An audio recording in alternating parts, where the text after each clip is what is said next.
Bismillahirrahmanirrahim. Assalamualaikum warahmatullahi wabarakatuh.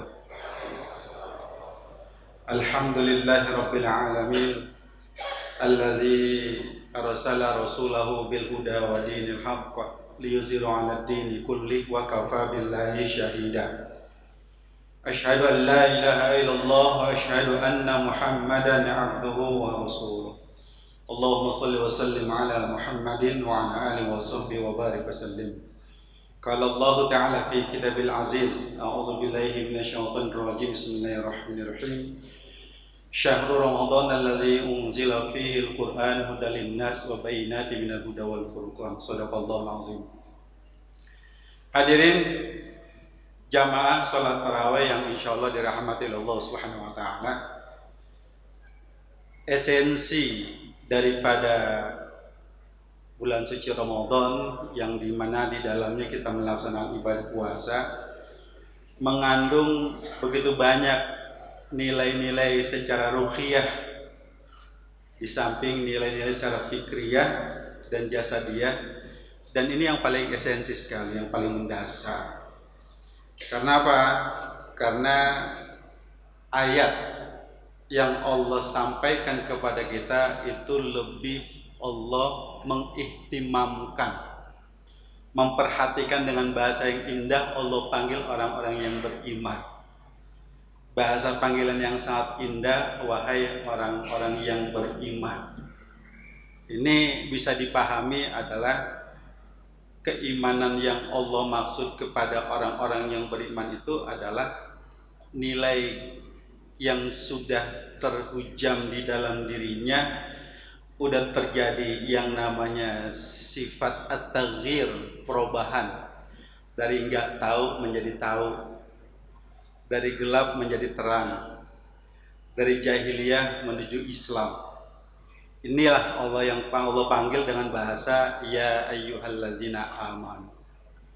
Nah, karena memang ini menjadi sebuah asasul hayah, fondasi dalam kehidupan kita yang paling mendasar, lalu bentuk amaliyahnya Allah kemudian menempatkan dengan bahasa asyam, puasa. Nah, oleh karena itu target closing yang Allah inginkan itu adalah agar menjadi orang yang takut, semakin dekat kepada Allah Subhanahu wa taala, bukan semakin jauh. Ternyata bahwa ayat ini kalau kemudian kita lihat di dalam hadis Rasulullah SAW, yang dimana Rasulullah pernah menyampaikan kepada kita, man soma Ramadana imanan wahtisaban. Kalimat iman itu menjadi skala prioritas imanan orang-orang yang melaksanakan ibadah puasa dengan landasan iman kepada Allah Subhanahu wa taala, dengan makna iman yang sebenarnya ini ya. Bukan iman secara di lisan saja, tidak. Tapi iman yang memiliki sebuah korelasi antara ucapan, pembenaran hati, lalu menjadi arkanul amal, sikap dan perilaku. Man shoma Ramadana imanan menjadi satu pengokohan yang paling mendasar. Lalu kemudian wahtisaban, penuh dengan barnamij, program-program, memiliki perhitungan yang matang. Ini saya puasa mau kemana sih nih sebenarnya gitu. Jadi puasanya itu bukan hanya sekedar menahan lapar dan haus, itu dikesampingkan, nggak ada hal-hal kayak gitu, nggak ada. Yang ada itu adalah bagaimana puasa itu menjadi landasan iman yang paling mendasar, lalu kemudian punya barnamij yang jelas, program yang jelas, at-tahtid, langkah-langkah yang jelas, al-khutuwat, langkah-langkah yang jelas adalah kemana? La'allakum tattaqun, agar menjadi orang-orang yang paling takut kepada Allah Subhanahu wa taala. Inna akramakum indallahi atqakum. Sesungguhnya orang yang paling mulia di sisi Allah Subhanahu wa taala adalah orang yang paling takut kepada Allah Subhanahu wa taala, orang yang semakin dekat kepada Allah Subhanahu wa taala. Hadirin jamaah salat tarawih yang insyaallah dirahmati Allah Subhanahu wa taala. Jamaah yang hadir di sini pernah mendengar ketika seorang khatib Jumat menyampaikan ya ayyuhalladzina amanu taqullaha haqqa tuqatih, mengajak dengan seruan agar menjadi orang-orang yang takut dengan sebenar-benarnya takut. Puasa ini, Ramadan ini yang Allah sebut dengan kalimat syahrul Ramadan. Di dalamnya ada puasa, kemudian juga di dalamnya pun Allah sebutkan dengan bahasa Al-Quran. Ini artinya kalau kemudian kita combine menjadi satu, puasa diiringi dengan kedekatan kita berta'amul dengan Al-Quran, ini menjadi sebuah hal yang kemudian bersinergi, sejalan. Al-Quran kalau kita pernah mendengar dan bahkan pernah kita baca, nama lain Al-Quran itu adalah sebagai Asy-Syifa. Kemudian nama lainnya adalah sebagai Al-Furqan, Al-Burhan, Az-Zikra, An-Nur. Dan bahkan yang tak kalah pentingnya lagi bahwa Al-Quran itu merupakan sebuah mukjizat yang terbesar yang Allah berikan kepada Nabi besar kita Nabi Muhammad SAW. Mohon maaf kata, Rasulullah sudah meninggalkan kita untuk selama-lamanya, tapi mukjizatnya masih ada. Hadirin jamaah sholat tarawih yang insyaallah dirahmati Allah SWT. Interaksi dengan Al-Quran yang kemudian ini sering dilakukan oleh para hamba-hamba Allah Subhanahu wa taala, maka kemudian seseorang akan menjadi banyak hal yang kemudian dia semakin haus,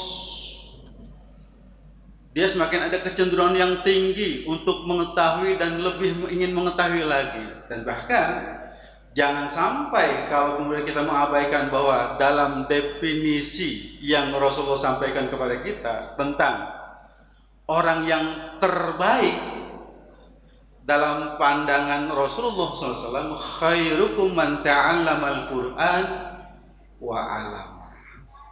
Jelas, redaksi hadisnya jelas. Khairukum man ta'allamal Qur'an wa 'allama. Orang yang paling baik di antara kami itu ialah orang yang di mana di dalam kehidupannya seringkali belajar. Man ta'allamal Qur'an, belajar, wa 'allama, dan mengajarkannya. Ketika di mana kita belum memahami, belajar. Dekati Al-Qur'an, pelajari Al-Qur'an, karena di dalamnya banyak mengandung nilai-nilai yang begitu luar biasa.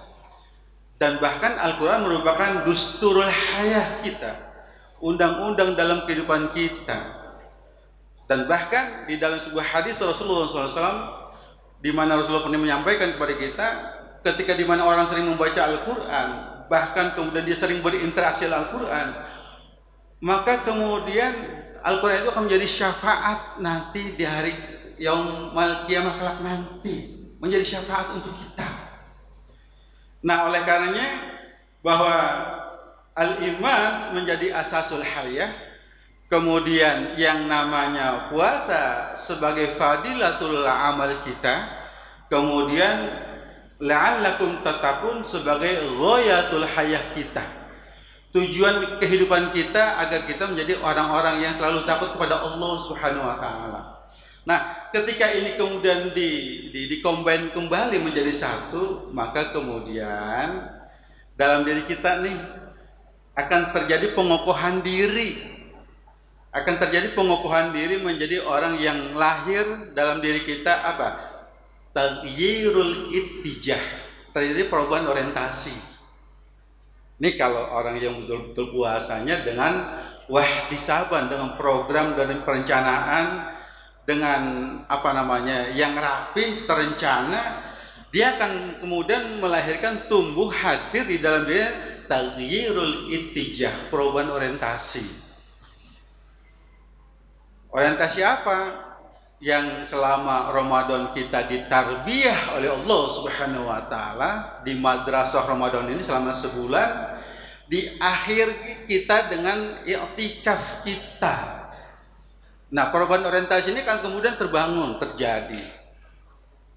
Yang tadinya kemudian mohon maaf kata sebelum Ramadan senantiasa selalu mengikuti hawa nafsunya, kemudian berkurang setelah berpisah dengan Ramadan. Tarbiyahnya di dalam Ramadan yang Allah bina langsung berhasil.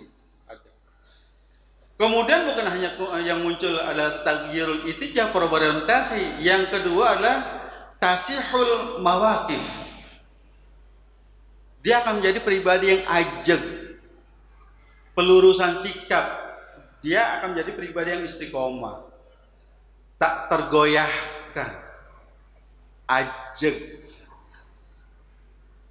Ini kan kalau kemudian kita baca di dalam sebuah surat yang lain, ya, fastaqim kama umirta, maka istiqomahlah kamu, ya, istiqomah dan bersama orang-orang yang bertaubat, kemudian jangan melampaui batas. Allah perintahkan kepada kita seperti itu. Dan bahkan di dalam sebuah ayat yang sering kita minta pada Allah Subhanahu wa taala adalah apa? Ihdinas siratal mustaqim. Tunjukilah kami ke jalan yang lurus. Ini sebuah permintaan kita. Nah, Ramadan ini adalah sarana yang paling efektif untuk bagaimana menghadirkan, memunculkan, menumbuhkan diri kita menjadi pribadi yang memiliki tasihul mawaqif, pelurusan sikap. Cukup sampai di situ? Enggak. Ada lagi tambahan yang terakhir. Cukup 15 menit saja. Yang ketiga adalah tarqiyatul intaj, melahirkan pribadi-pribadi yang produktif. Mohon maaf kata, bahwa Ramadan tidak pernah mengajarkan kita untuk menjadi pribadi yang stuck, menjadi pribadi yang lemah, menjadi pribadi yang malas, menjadi pribadi yang tidak mau kemudian bergerak. Kita bisa lihat peperangan Badar, Allah menangkan karena umat Islam tidak pernah tinggal diam. Futuh Mekah, ini bagian dari sebuah proses umat Islam bergerak dan terus bergerak dan terus bergerak, tidak pernah diam. Proses ini yang kemudian melahirkan menjadi kemenangan umat Islam yang disebut dengan Futuh Mekah. Ada lagi proses yang lain yang pada akhirnya pembebasan Masjid Al-Aqsa terjadi.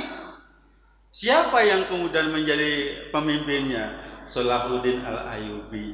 Ini terjadi di dalam bulan Ramadan. Nah, hadirin jamaah salat tarawih yang insyaallah dirahmati Allah Subhanahu wa taala. Jadilah pribadi-pribadi kita semangat untuk bagaimana menumbuhkan, menjadikan Ramadan sebagai semangat untuk bagaimana menumbuhkan zatul ruhiyah kita,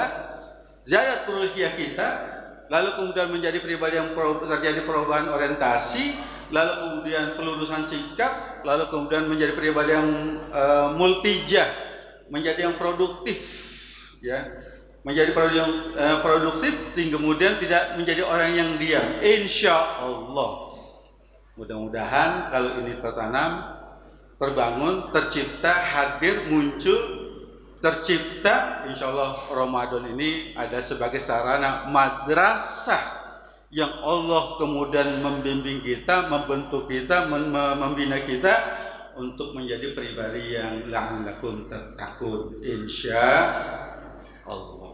Baik, ini saja yang bisa dapat saya sampaikan. Nasrun minallah wa fadlun qarib wa basyiril mu'minin. Assalamualaikum warahmatullahi wabarakatuh.